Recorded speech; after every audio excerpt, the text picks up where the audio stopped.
पादरे कला सूता बांधुले दुखरे कटिब सारा जीवन।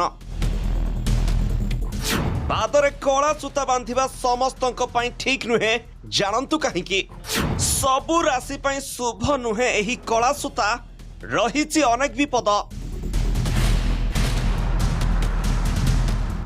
सावधान, फैशन करू करू पड़ी पारे शनि देवंक कप दृष्टि। आजिकली पादरे कला सूता बांधिबा एक फैशन रे परिवर्तन हो जाइछि। विशेषकर अनेक झील मैंने एबे पादरे कला सूता बांधुवा देखा मिलुछि।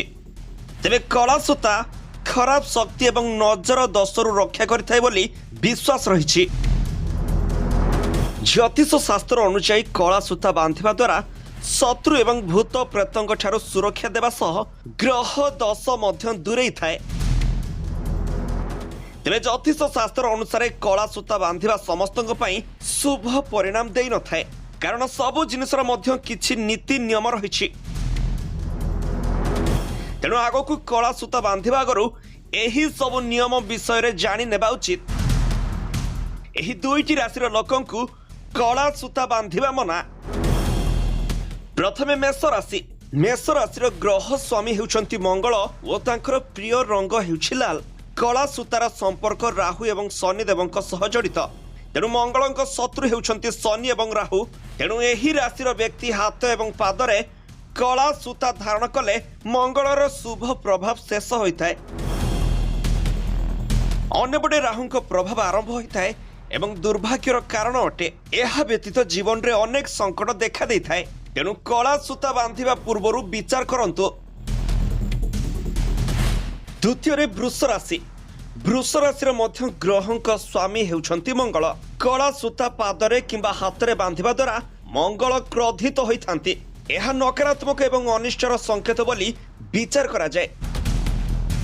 तेणु एही दुईटी राशिर लोके कला सूता बांधंतु नहीं। एबे जानि नियंतु पादरे कला सूता बांधिबार नियम। शास्त्र अनुसार कला सूता शनि देवंक सह जड़ित। तेणु कला रंग सह अन्य कौनसी रंगर सूता बांधिबा ठारू दूरेई रुहंतु।